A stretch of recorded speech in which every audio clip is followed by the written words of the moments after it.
Hello everyone and welcome back to UGC NET mentor guys. This is class number 3 जिसमें हम discuss करेंगे ICT के important PYQs and MCQs ICT के। यहाँ पर हम डिस्कस कर रहे हैं यूजीसी नेट जेआरएफ के पीवाईक्यूज एंड रिसेंट ट्रेंड, जो जिस तरह के क्वेश्चन आज के टाइम पे बन रहे हैं हम उन टॉपिक्स को डिस्कस कर रहे हैं। सो इससे पहले हम आगे बढ़े, मैं रिमाइंड कराता हूँ कि इससे पहले मैंने 2 क्लासेस ऑलरेडी ले ली हैं, एक रिसर्च एप्टीट्यूड के ऊपर और एक हायर एजुकेशन के ऊपर। तो इन सभी क्लासेस की मैं प्लेलिस्ट बना दूंगा, प्लेलिस्ट का लिंक आपको डिस्क्रिप्शन बॉक्स कमेंट बॉक्स में मिल जाएगा।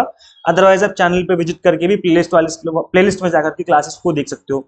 दिस इज अबाउट मी, जैसे कि आप सभी को पता होगा, अभी तक आपने इस चैनल को सब्सक्राइब नहीं किया है सो मेक श्योर आप इस चैनल को सब्सक्राइब कर लें ताकि आपको अपकमिंग वीडियोस के सभी नोटिफिकेशन मिलते रहे। 2 वीडियो जो कि मैं आपको रिकमेंड करना चाहूंगा, एक तो फॉर्म फिलिंग की वीडियो, इसको देखे बिना फॉर्म फिल मत करना, नहीं तो कोई ना कोई गलती कर बैठोगे, फिर दिक्कत हो जाएगी एग्जाम सेंटर वाले दिन, मतलब एग्जाम डे वाले दिन दिक्कत हो जाएगी सेंटर पे, या फिर बाद में कोई दिक्कत हो सकती है। इसलिए इस वीडियो को देखे बिना फॉर्म फिल ना करें। और इसके अलावा मैंने 60 डेज का मास्टर प्लान आपके सभी के साथ शेयर कर दिया। अगर आपको लगता है कि मेरे अंदर मोटिवेशन की कमी है, मन करता है पढ़ाई करने का बट मैं पढ़ाई नहीं कर पा रहा हूं, तो आप इस वीडियो को जरूर देखें, बिकॉज मैंने इसके अंदर कुछ ऐसी चीजें भी समझाई हैं, डिस्कस करी, जिससे कि आपको नेक्स्ट 60 डेज में पढ़ाई करने में काफी हेल्प करने वाली है। सो चैनल पे विजिट करिए, चैनल पे आपको ये दोनों वीडियोस देखने को मिल जाएंगी। ये देखिए, चैनल पे आपको ये वाली क्लास भी दिख जाएगी और चैनल पे हमने जो अभी एमसीक्यूज की क्लास ली थी कल, वो भी आपको देखने को मिल जाएगी। तो चैनल पे विजिट करिए, आपको दोनों क्लासेस यहाँ पे देखने को मिल जाएंगी। और अगर आप टेलीग्राम, इंस्टाग्राम, फेसबुक पे आपने हमें फॉलो नहीं किया तो कर सकते हो। इन सभी के जो लिंक है आपको डिस्क्रिप्शन बॉक्स, कमेंट बॉक्स में मिल जाएंगे देखने को। इसके अलावा व्हाट्सएप चैनल का लिंक भी मैं डिस्क्रिप्शन बॉक्स, कमेंट बॉक्स में दे दूंगा। पेपर 1 का 2 मंथ का एग्जाम टारगेटेड कोर्सेज हमने स्टार्ट किए हैं, कंप्लीट कंटेंट बाइलिंगुअल है, तो अभी भी देर नहीं हुई। अगर आप 60 डेज में पेपर 1 का कंप्लीट कंटेंट कवर करना चाहते हो, भी एग्जाम टारगेटेड, तो आप इनरोल कर सकते हैं। पेपर 1 के अलावा कॉमर्स, मैनेजमेंट, पोल साइंस की भी, प्लस इन सभी की कॉम्बो कोर्स भी हमने 2 मंथ के ड्यूरेशन में अवेलेबल करवा दिए हैं। सो इन सभी को आप इनरोल करके अपनी जो प्रिपरेशन वो एग्जाम टारगेटेड मिनिमम टाइम में कर सकते हो। इसके बारे में हम बाद में डिस्कस करेंगे वीडियो के एंड में। इसके लिए करना क्या है, सिंपली गूगल प्ले स्टोर से आप एग्जाम मेंटर ऐप इंस्टॉल कर लीजिए। अगर आप iOS यूजर है तो उसका लिंक आपको इसी वीडियो के डिस्क्रिप्शन बॉक्स अलग और कमेंट बॉक्स में अलग से देखने को मिल जाएगा। ओके, तो गाइस देखिए, फर्स्ट क्वेश्चन आपकी स्क्रीन पे, world first Hindi speaking robot, पहला इंडिया पूरे वर्ल्ड का पहला हिंदी रोबोट स्पीकिंग, दुनिया का पहला हिंदी बोलने वाला रोबोट कौन सा है? ब्रावो, वियो, मित्रा, क्लेवर और रश्मि। तो ये हिंदी में ऑप्शन गिवन है। अब देखो, मैं इस क्वेश्चन में आपको तुक्का लगाने सिखाता हूँ। हिंदी स्पीकिंग रोबोट की बात की जा रही है तो बहुत हाई चांसेस होंगे कि जो रोबोट का नाम होगा वो भी इंडियन होगा। मतलब मैं ऐसे चांसेस की बात कर रहा हूँ, ऐसा 100% ट्रू नहीं होगा। वो नाम तो कुछ भी हो सकता है, रोबोट है, लेकिन क्योंकि हिंदी स्पीकिंग है तो इस वजह से ज्यादा चांसेस इस बात की कि जो रोबोट होगा उसका नाम हिंदी में ही रखा गया होगा, मतलब इंडियन नेम होगा। तो यहाँ पे बताओ इंडियन नेम क्या है, मैं आपको तुक्का लगाने सिखा रहा हूँ। Option number D is the right answer. तो इस तरीके से आप मतलब कोई थोड़ा सा कॉमन सेंस लगाएंगे, आप तुक्का क्या, थोड़ा सा कॉमन सेंस लगाएंगे तो इस तरह के जो क्वेश्चन है जिनका आंसर आपको नहीं पता, बट फिर भी आप इस तरह के क्वेश्चन को 2 से 3 क्वेश्चन ऐसे जरूर मिलेंगे जिसमें आप थोड़ा सा कॉमन सेंस यूज करते हुए आप इन क्वेश्चन को सही कर सकते हो। तो इन चीजों को ध्यान में रखिए, जब आप एग्जाम देने बैठेंगे तो थोड़ा सोच समझ करके आंसर करना है, मतलब अपने दिमाग का यूज करते हुए कि क्या आंसर हो सकता है ना। So Rashmi is recognised as the world first Hindi speaking robot. It was designed to communicate in Hindi, marking a significant milestone in the field of robotics and language technology tailored for Indian languages. तो ये Indian languages के लिए ही इसको इस तरीके से बनाया गया है। रश्मि को दुनिया की पहली हिंदी भाषी रोबोट के रूप में मान्यता प्राप्त है। इसे हिंदी में संवाद करने के लिए डिजाइन किया गया था, जो भारतीय भाषाओं के लिए अनुकूलित रोबोटिक्स और भाषा प्रौद्योगिकी के क्षेत्र में एक महत्वपूर्ण मील का पत्थर है। तो रश्मि जो है ये नाम है। नेक्स्ट क्वेश्चन जो कि काफी इस टाइम पर आप सभी के लोग जानना और समझना भी जरूरी, बिकॉज ये जो ट्रेंड है आज के टाइम पे काफी बढ़ रहा है। तो क्वेश्चन है, what is cyber knife? Cyber knife क्या होती है? ऑप्शन देखते हैं। Way of talking of robot, radio surgery system by robot, attack by robot and none of these. So cyber knife का क्या मतलब है? यहाँ पर रोबोट के बोलने का तरीका, रोबोट द्वारा रेडियो सर्जरी सिस्टम, रोबोट द्वारा हमला, और इनमें से कोई नहीं। तो गाइस यहाँ पे देखिए राइट आंसर क्या होगा इस क्वेश्चन का। इस क्वेश्चन का राइट आंसर हो जाएगा radio surgery system by robot. तो ये जो साइबर नाइफ है ना, ये क्या है? ये एक रोबोट जो सर्जरी करता है। ये सर्जरी सिस्टम जो है इस तरीके से बनाया गया है आज के टाइम पर नई टेक्नोलॉजी का यूज करते हुए, क्योंकि आपने देखा होगा कि अब जो है बड़े बड़े हॉस्पिटल इस तरीके चीज को एडवर्टाइज भी कर रहे हैं कि हमारे यहाँ रोबोट के थ्रू सर्जरी होती है, ऑटोमेटिक सर्जरी होती है, हमने उसको ऑटोमेटिक तरीके से करवाते हैं, ज्यादा सेफ मानी जाती है, ऐसा इनका कहना है। थोड़ा समझ लेते हैं इसको हम ज्यादा डिटेल में। Cyber knife is a robotic radio surgery system design for the treatment of tumours, याद रखिए ट्यूमर्स के ट्रीटमेंट में इसका यूज होता है, एंड अदर मेडिकल कंडीशंस। तो अदर मेडिकल कंडीशंस में भी इसका यूज कर सकते हैं। It delivers highly precise high dose radiation beams from multiple angles to target tumors with minimal damage to surrounding healthy tissues. तो जो हेल्दी टिश्यूज है उनको नुकसान पहुंचाए बिना जो सर्जरी उसको अंजाम दिया जा सके. This system uses advance imaging technique and a robotic arm to continuously adjust and track the target, making it a non invasive alternate to conventional surgery. अब क्या होता था पहले कन्वेंशनल सर्जरी में क्या होता था कि डॉक्टर के अगर 1 घंटे तक सर्जरी चली तो डॉक्टर के हाथ थक जाते थे, है ना, करते करते. लेकिन अब यहाँ पे क्या है कि अगर रोबोट कर रहा है, उसने उसको आपने बता दिया है, उसको आपने गाइडलाइंस दे दी किस तरीके से करना है, तो चीजें काफी इजी हो जाती है ना. तो उस तरीके से इस क्वेश्चन का राइट आंसर ये हो जाएगा. नेक्स्ट क्वेश्चन जो कि अभी देखने को मिला है क्वेश्चन आपके एग्जाम में, और इस तरह के क्वेश्चन एग्जाम में बनते रहते हैं जिसमें आपको statement number 1 statement number 2 given होती है, बताना होता है कि कौन सा ट्रू है कौन सा फॉल्स है. तो स्टेटमेंट नंबर 1 है कंपाइलर्स आर सॉफ्टवेयर. क्या बोला जा रहा है? दैट कंपाइलर सॉफ्टवेयर है. और स्टेटमेंट नंबर 2 है that touch screen monitors are input output devices. मतलब वो एक साथ दोनों का काम करते हैं, इनपुट का भी आउटपुट का भी, जो टच स्क्रीन होती है. तो क्या ये बात सही है? तो ऐसे देखो कंपाइलर सॉफ्टवेयर ही होते हैं, तो यह सही है, स्टेटमेंट नंबर 1 ट्रू है.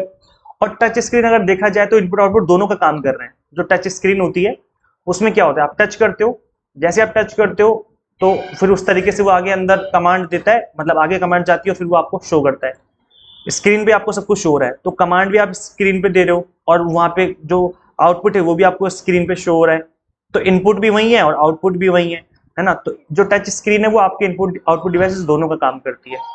तो ये कॉमन था एक तरीके से, है ना. तो यहाँ पर क्या हो जाएगा, दोनों ट्रू हो जाएंगे. सो यहाँ पर both statement number 1 statement number 2 are true. ठीक है, तो इस तरीके से इस क्वेश्चन का राइट आंसर ये हो जाएगा. आई होप आप समझ पा रहे होंगे, है ना. एक बार कंपाइलर समझ लेते थोड़ा और.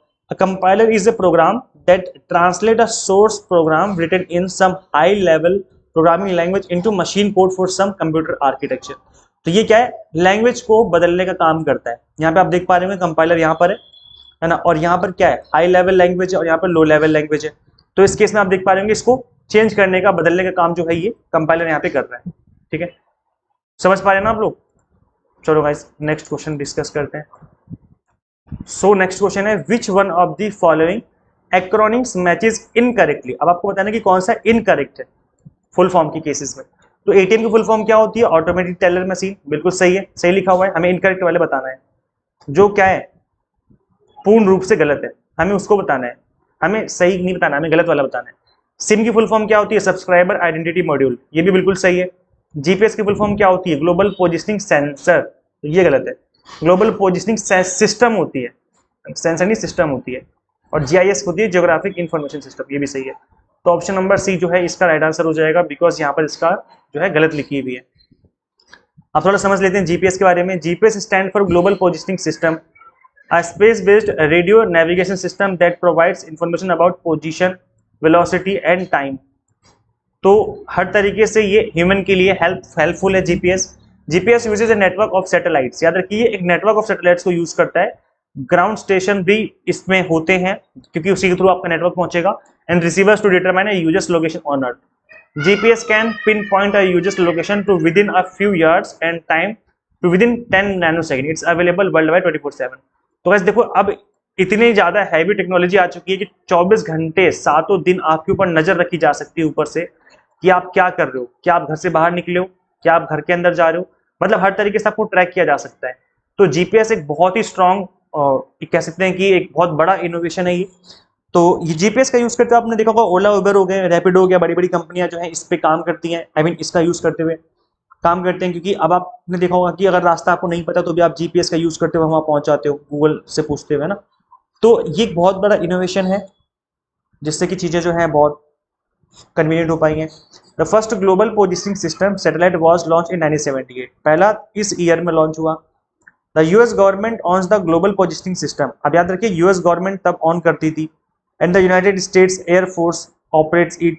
The US Department of Defence developed GPS in 1978 and it was originally only for military use. याद रखिए स्टार्टिंग में किस लिए यूज किया गया, केवल सैन्य उपयोग के लिए इसका यूज किया गया. कब यूज किया गया, 1978 में. किसने यूज किया, अमेरिका ने.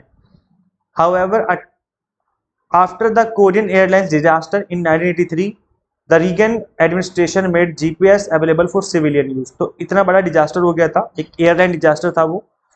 तो कोरियन डिजास्टर था, कोरियन एयरलाइन था वो. इतना बड़ा डिजास्टर हुआ कि जीपीएस सबके लिए अवेलेबल करवा दिया गया कि भाई कौन सी चीज कहां पर है, कौन सा ऑब्जेक्ट कहाँ पर है, कौन सा इंसान कहाँ पे है, मतलब ये तो डिवाइस इस तरीके से जहाँ भी जिसमें भी फिट कर दोगे उसकी पोजीशन बताने लग जाएगा। तो आप क्या है कि एयरलाइन के अंदर भी फिट होते हैं तो पता चलता रहता है कि एयरलाइन कहाँ पे है इस टाइम पर, उसको आप ट्रैक कर सकते हो ऑनलाइन, है ना। तो अब जो है 1983 के बाद इसको एज इन सिविलियन यूज मतलब पब्लिक यूज के लिए स्टार्ट किया गया।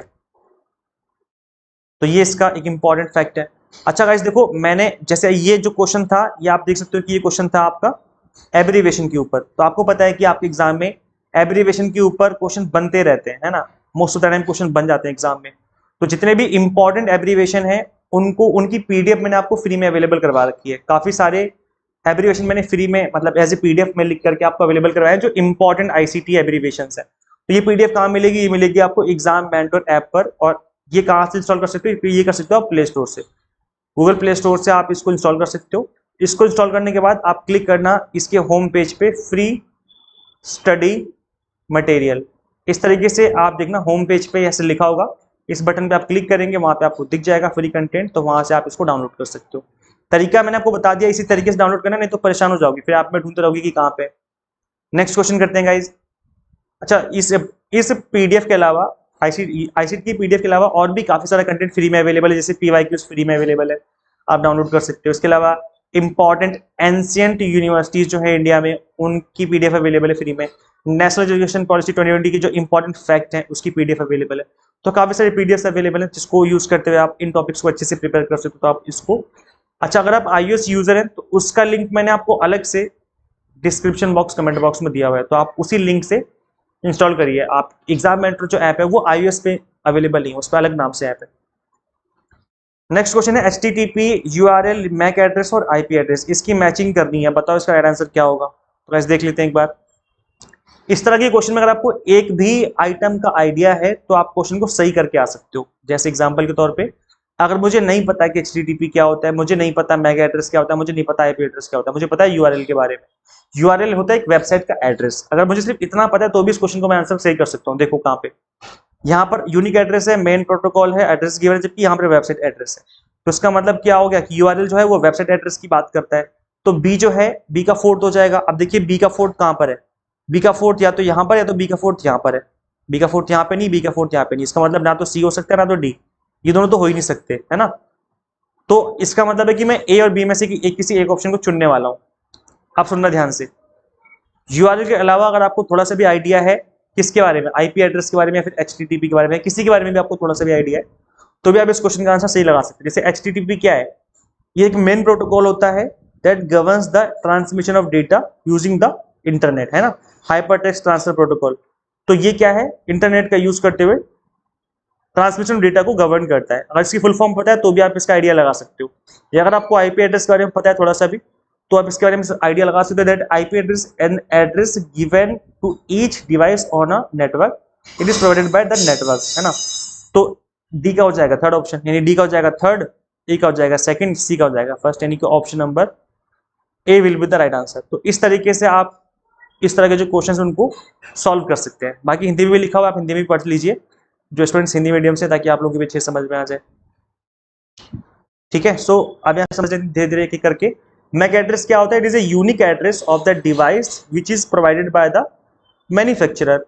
इसके अलावा IP एड्रेस क्या होता है, it is a unique address of device over network. एक नेटवर्क के ऊपर IP एड्रेस का क्या होता है, यूनिक एड्रेस होता है जिससे आपको ट्रैक किया जा सकता है। This address is provided by the network provider.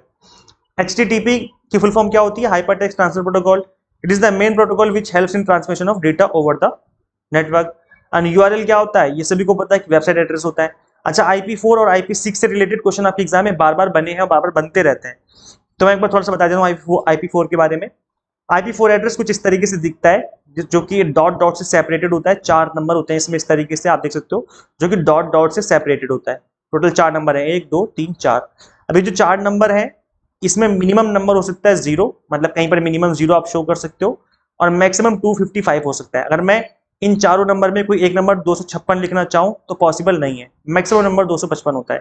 इस चीज का आपको याद रखना है क्योंकि इससे रिलेटेड क्वेश्चन बन सकता है। तो मिनिमम नंबर जो है वो रेंज जो है इसकी 0 से लेकर के 255 तक इसको हम यहाँ पर शो कर सकते हैं, पहली चीज।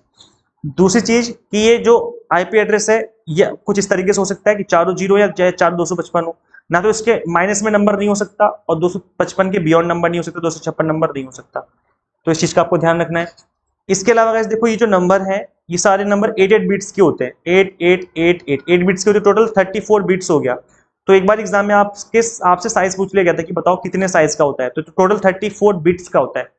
अगर बिट्स पूछा जाए तो 34 बिट्स है, लेकिन अगर बाइट पूछा जाए तो चारों नंबर एक बाइट के होते हैं, तो चारों नंबर 4 बाइट के हो जाएंगे।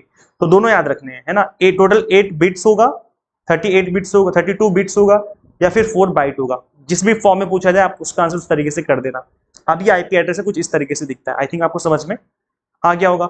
अगर हम बात करें IPv6 की, तो आप मुझे कमेंट करके बताओ क्या IPv6 में नंबर के अलावा अल्फाबेट आ सकते हैं, ABCD भी आ सकता है IP6 में? चलो मुझे कमेंट करके बताओ फटाफट से, अगर आपको आइडिया है तो। अब कुछ स्टूडेंट्स बोलेंगे सर हमें आइडिया नहीं है, आप बता दो ना हमें। क्यों नहीं बताते आप? हम पे डाल के छोड़ देते हो। चलो घबराने वाली बात नहीं है, मैं IP6 बारे में बता देता हूँ आपको। IPv6 एड्रेस कुछ इस तरीके से आपको दिख सकता है, जिसको हम सेपरेट करते हैं कॉलन से। इस तरीके से 2 डॉट होते हैं, दिख रहा होगा आपको, ये रहा नंबर, है ना।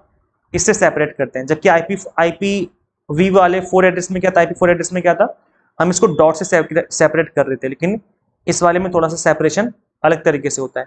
कैसे होता है? कॉलन से। तो ये जो नंबर आपको दिख रहे होंगे ये नंबर भी होते हैं, और यहाँ पर आपको ABCD भी होता है, अल्फाबेट वाले नंबर भी होते हैं। देख सकते हो यहाँ पर 0DC8 है ना, यहाँ पे देख सकते हो E004 है। तो ये नंबर जो आपका हेक्साडेसिमल हो गया, हेक्साडेसिमल हो गया। इसमें क्या है, आपके नंबर भी हैं और ABCD वाले अल्फाबेट भी हैं। तो इस चीज का ध्यान रखना है। अच्छा पूछा जाए साइज कितना है इनका, तो टोटल 16 बिट्स के होते हैं सारे नंबर, है ना।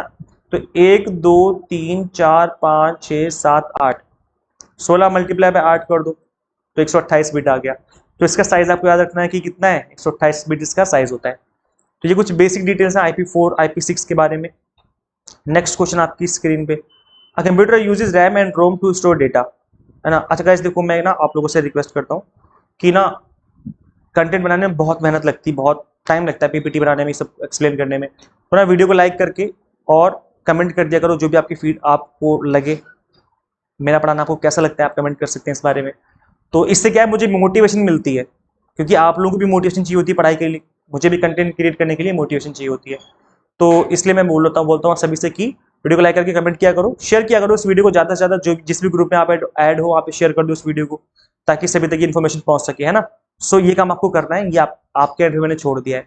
सो क्वेश्चन है, computer uses RAM and ROM to store data, which of the following statement are describing ROM is true. तो रोम के बारे में बताना है, तो याद रखिए रोम के बारे में पूछा गया है। तो स्टेटमेंट नंबर 1 है, it stores the program and data that are currently in use. तो ये स्टेटमेंट गलत है, क्योंकि करेंटली इन यूज जो होता है वो रैम संभालती है डेटा, है ना। तो ए तो नहीं हो सकता। अब हम बात कर लेते हैं बी की, it use to boot up the computer when power is turn on. क्या बोला जा रहा है कि इसका उपयोग बिजली चालू होने पर कंप्यूटर को बूट करने के लिए किया जाता है। तो बिल्कुल सही बात बोली जा रही है, ऐसा ही होता है। रोम के अंदर जो डेटा होता है उसको तब यूज किया जाता है जब कंप्यूटर ऑन करते हैं हम लोग। और सी क्या है, its content are retained when power is turn off. जब पावर बंद की जाती है, बिजली बंद होने पर इसकी सामग्री बरकरार रहती है। तो ये बात भी सही बोली जा रही है। जो भी आप लिखते हो, जो भी आप सेव करते हो, अगर हमने लैपटॉप या कंप्यूटर बंद कर दिया तो उस केस में जो इसकी जो मेमोरी है, जो कंटेंट इसके अंदर सेव रहेगा, कुछ भी इसमें से गायब नहीं होता है ना। सो राइट आंसर क्या हो जाएगा, बी एंड सी। सो यहाँ पर राइट आंसर क्या हो जाएगा, option number D, that is B and C is the right answer of this question. I hope आप लोगों को चीजें समझ में आ गई, क्लियर हो गई हैं, है ना। सो यहाँ पे आप देख सकते हो that is it is used to boot up the computer when power is turn on. ये स्टेटमेंट करेक्ट है। बाकी जो स्टेटमेंट है आपने देखे होगा, जो हमने पीछे देखा अभी कि जो रैम है वो, इसके अलावा जो आपकी रैम है वो आपके जो भी डेटा होता है उसको जब कंप्यूटर चल रहा होता है तब उस टाइम पर यूज कर रहा होता है। सो रोम जो है रीड ओनली मेमोरी, इसकी फुल फॉर्म है, ऑफन कंटेन्स द फर्मवेयर और BIOS। BIOS क्या होता है, बेसिक इनपुट आउटपुट सिस्टम। एक बार तो BIOS की फुल फॉर्म ही पूछ ली थी आपके एग्जाम में। Necessary for the computer to initiate the booting process, मतलब जब कंप्यूटर स्टार्ट होता है तो स्टार्ट होने के लिए इन्फॉर्मेशन चाहिए होती है कि किस तरीके से क्या स्टार्ट करना है, गाइडलाइन चाहिए होती है। तो रोम जो है इसकी इन्फॉर्मेशन वहां प्रोवाइड करवाता है और फिर उस इन्फॉर्मेशन का यूज करते हुए लैपटॉप कंप्यूटर आपका स्टार्ट हो जाता है। तो इस तरीके से होता है गाइस। अब देखो गाइस, एग्जाम में ना 60 डेज के आसपास का टाइम बचा हुआ है। अगर आप चाहते हो कि इस 60 डेज में आपकी प्रिपरेशन काफी अच्छे से हो जाए तो आप हमसे पढ़ सकते हो। हमने जस्ट अभी 2 मंथ का exam targeted crash course launch किया है। अभी क्रैश कोर्स में क्यों बोल रहा हूँ, बिकॉज यहाँ पर हर एक कंटेंट आपको 30 से 40 मिनट में एक्सप्लेन किया जाएगा, हर एक टॉपिक को 30 से 40 मिनट में पढ़ाया जाएगा। ज्यादा टाइम नहीं लूंगा आपका। ताकि हर एक कंटेंट आपका कवर हो जाए और पेपर 1 के ऑल 10 यूनिट्स 100% टॉपिक कवर होंगे, एक सिंगल टॉपिक आपका छूटेगा नहीं। कंप्लीट कंटेंट बाइलिंगुअल मिलेगा आपको। पेपर 1 के अलावा कॉमर्स, मैनेजमेंट, पॉल साइंस के भी हमने 2 month exam targeted crash course launch किए, तो आप उसमें भी इनरोल कर सकते हैं। अपनी प्रिपरेशन अभी भी आप एग्जाम टारगेटेड मिनिमम टाइम में कंप्लीट तरीके से कर सकते हो। सो गाइज यहाँ पर मैं बता दूं, कंप्लीट कंटेंट बाइलिंगुअल होगा, 100 मॉक टेस्ट मिलेंगे प्रैक्टिस करने के लिए, पीडीएफ नोट्स होंगे जिसको आप डाउनलोड भी कर सकते हो, अपनी प्रिपरेशन सुपर फास्ट तरीके से मिनिमम टाइम में अच्छे से कर सकते हो। तो गाइस करना क्या, आपको सिंपली गूगल प्ले स्टोर से एग्जाम मेंटर ऐप इंस्टॉल कर लेनी है। अगर आप iOS यूजर है तो उसका लिंक आपको इसी वीडियो के डिस्क्रिप्शन बॉक्स और कमेंट बॉक्स में देखने को मिल जाएगा। 8802919803 ये नंबर है मेरा व्हाट्सएप, आप मुझे कर सकते हो, आप मुझे कॉल कर सकते हो। अगर आपको इनरोलमेंट से रिगार्डिंग कोई भी दिक्कत आती तो आप मुझे इस नंबर पे व्हाट्सएप या कॉल कर सकते हो। कॉल अगर मैं पिक नहीं करूंगा तो आप मुझे व्हाट्सएप करिए, अगर मैं बिजी हुआ तो आपका मैं कॉल नहीं उठा पाऊंगा, तो आप मुझे व्हाट्सएप कर सकते हैं अगर कोई दिक्कत है, कुछ पूछना है आपको इनरोलमेंट के रिगार्डिंग। अच्छा, अगर आप कॉम्बो कोर्स लेना चाहते हो, कॉम्बो कोर्स जो है पेपर 1 प्लस कॉमर्स या पेपर 1 प्लस मैनेजमेंट, इस तरीके से इसका भी 2 मंथ में अवेलेबल है। या अगर आप only pol science, only management या ओनली कॉमर्स लेना चाहते हो तो उस केस में आपको इन कोर्सेज को ओपन करना है और फिर वहां पर वैलिडिटी वाले ऑप्शन पे क्लिक करना है। वैलिडिटी में जाकर के आपको 2 मंथ सिलेक्ट कर लेना है, उसके बाद आपकी फीस ऑटोमेटिकली उसके अकॉर्डिंग ही हो जाएगी, 2 मंथ के अकॉर्डिंग हो जाएगी। ठीक है, सो ये गाइस कंप्लीट तरीका है जिसके थ्रू आप इनरोल कर सकते हो। So thank you so much watching this video, share this video with all UGC NET aspirants and subscribe for UGC update and assistant professor job updates. Guys मिलते हैं हम लोग फिर नेक्स्ट क्लास में, till then keep watching UGC NET mentor. Thank you so much.